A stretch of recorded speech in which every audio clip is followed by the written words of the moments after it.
It's just gonna work, folks. It's gonna work. It's gonna be done. I'm gonna do it. It's gonna be done. And the people in South Africa and Iraq and the countries and health and insurance, and we're gonna do all the things healthy with the money, and also, thank you.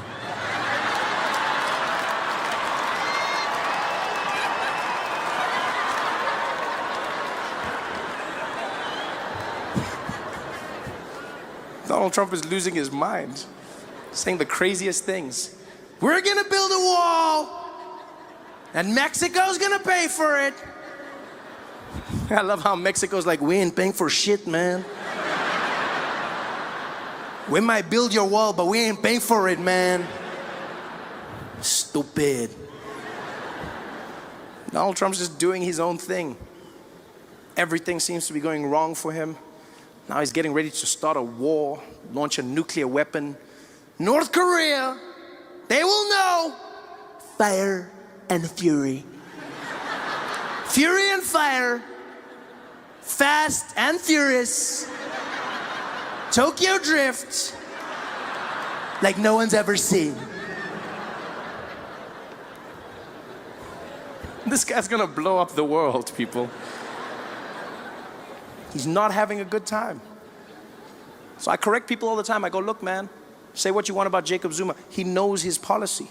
Yeah, doesn't mean he's getting things right. Doesn't mean he's doing the correct things, but he knows his policy.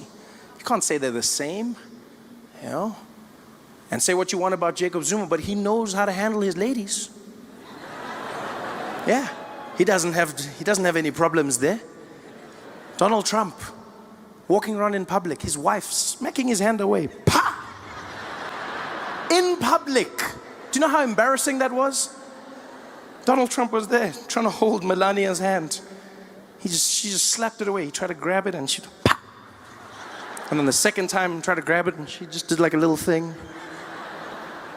And everyone was like, are they okay? Are they fighting? I was like, yeah, of course they're fighting. They're having a horrible time. Completely horrible time. And you don't even need to see the video of the hands to know that they're having a bad time. I've had a theory for a long time that Donald Trump and his wife are not in a happy relationship. And I don't want to start any rumors, but I've noticed this. You know, I've noticed it in their speeches. Every time Donald Trump or Melania speak, it seems like they're throwing shade at each other. They're giving a speech, but they're actually talking trash about the spouse. Every time, all you have to do is listen to the subtext of what they're saying. For instance, Melania Trump came out. She made a speech about her platform as First Lady. In America, every First Lady gets to choose what their dream job is going to be, what they're going to be doing to help the country. Michelle Obama says she's going to help kids get healthy meals and workouts. Melania Trump came out, and what did she choose? She came out, no one forced her, and she was like, as First Lady, I believe we need to fight against the cyberbullying. All of the people on the Twitter who are saying the bad things, we need to stop them.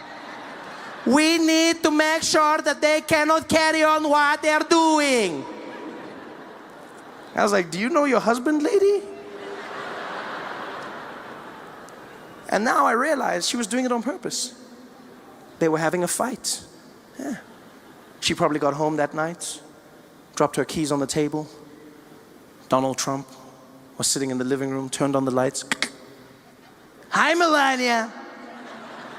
I saw what you said about me on the news. It was very not nice. Oh, hello, Donald. I didn't see you sitting over there. I thought you were watching the cartoons. You know I was watching the news, Melania. I watch all the news. Fake news. So what are you going to do about it, Donald? You want a war? You've got a war. I'm gonna get you, Melania. You're gonna pay. Do your worst, Donald. Oh, it's on. I'm the best at worst. The next day he came out, gave a speech. What did he say? We've got to get rid of all these immigrants, folks. All these immigrants need to leave this country. Your move, Melania. She went to a women's conference. We need to stop sexual assault. The men who are grabbing the ladies.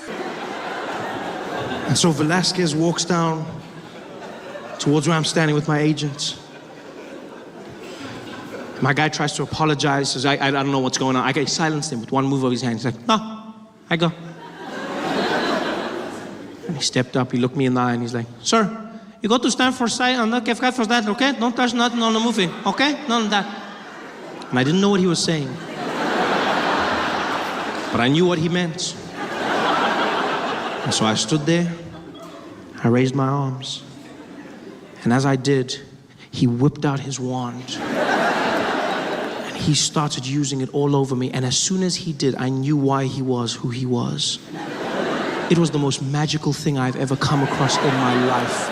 The way he wielded that wand was unlike anything I've ever experienced. I felt like I was being blessed. I just stood there with my head down as he went all over me, just blessing me with his power. It was something special. It was like a force and energy. It's all, like on the outside, you still heard that beeping. It was like, ee, but in my head, I heard a lightsaber. That's what I heard. I heard like, it was like,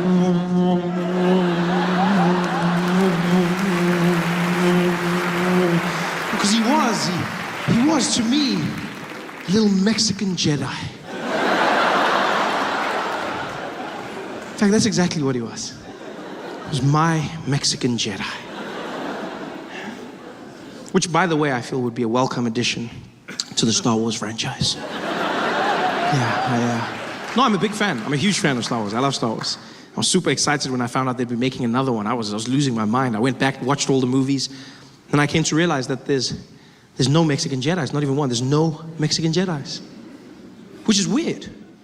Because when you look at it, technically speaking, Star Wars is a vision of America in a distant future. So, surely it would be safe to say, judging by the current trajectory of Mexican people in America, I'm sure it would be safe to say that by that time, in a galaxy far, far away, there would be at least one. Yeah, just one Mexican Jedi. It's not even like it would spoil the story. Who knows, it might open up a whole new avenue. Can you imagine how different that epic scene between Luke and Darth could have been? Them battling it out on the Death Star. The moment of realization.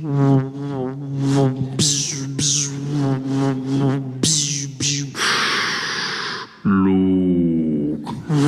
What do you want, you evil man? Luke. What do you want from me? No.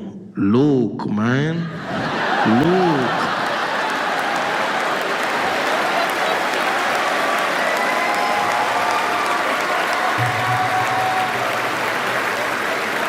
It's your father, man.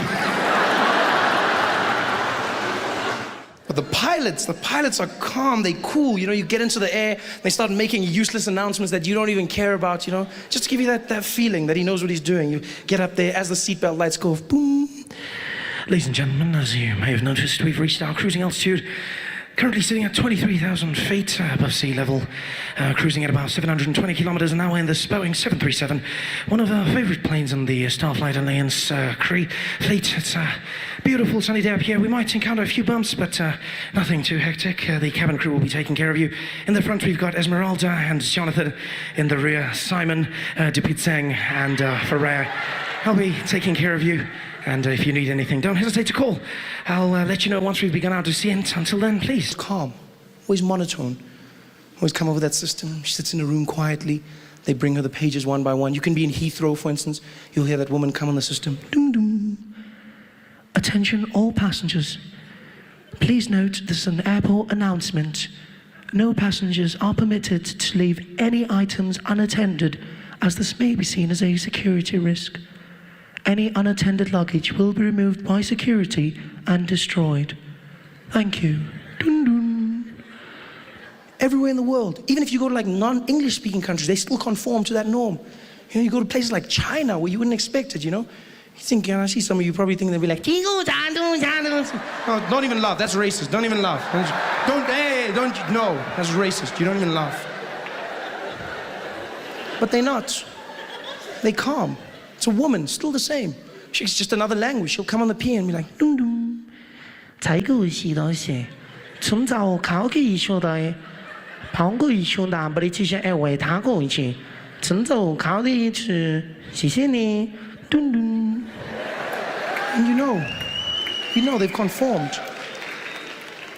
And then you land in South Africa. And you know you've landed. You know that you're back home when you walk into the airport terminal building. You walk in, and I don't even know if they audition the people who do it. No. It's almost like whoever's closest to the mic gets to do it first, you know? It's the craziest thing. Luckily, 99% of the time it's a woman, but she'll come on. It's the craziest thing ever. As you walk in, she'll come and be like, dum dum. Attention all passengers. Attention all passengers. Hello. Hello, I'm talking to you. Hello. Yeah, all the people is langkula.com. The plane is delayed. The plane was going on 2, it's going on 3. Yeah, all the people must just take a ticket for that one. You're going to have a problem, nah? Just take on that. If a ticket says 2, then it's going to be 3, nah? That mustn't complain when the plane is not there, because then I need to tell you now. Then you must just phone the people that are coming to pick you up. Must tell them, yo, I need my plane is changed. It's stuck. And then they start speaking to people in the background. They don't even turn off their mic. All the must just tell the people they are. But tell you, I want the plane. I need drink. I need jelly. I need drink. Yeah, I need some niggas. I need jelly. Yeah, it's chicken. Yeah, yeah. I'm for the drumstick. I'm for the press. It's drumstick. Yeah, I'm for the drumstick. Okay, yes, I get 7. Okay. All the people is flying one time. The gate is changed. It's not D2. It's C15. It's not D2. It's C15. If you can go to D2, oh, you can find nothing. Okay, bye-bye. But I need my chain. Not on shiny. Shalva. Trevor. Shovel. Trevor. Shovel. Trevor. Shovel.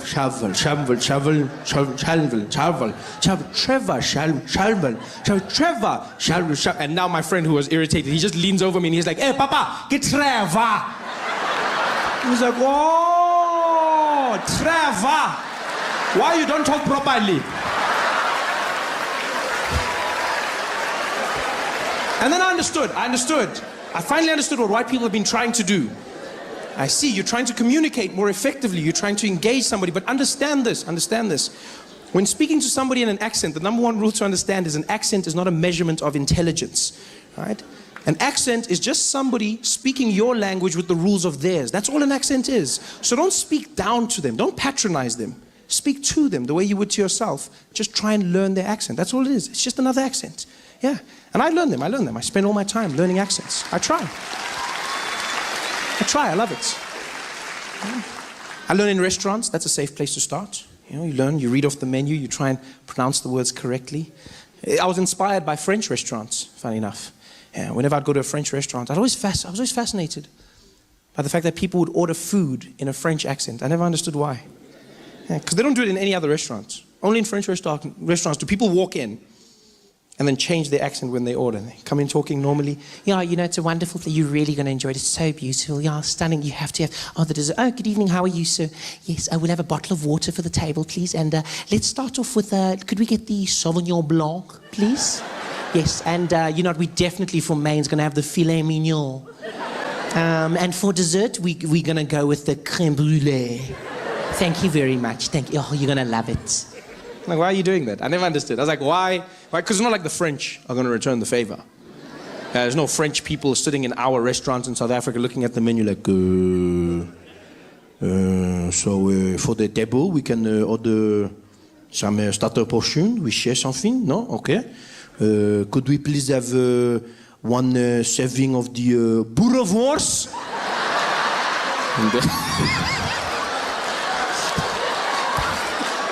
That's not gonna happen.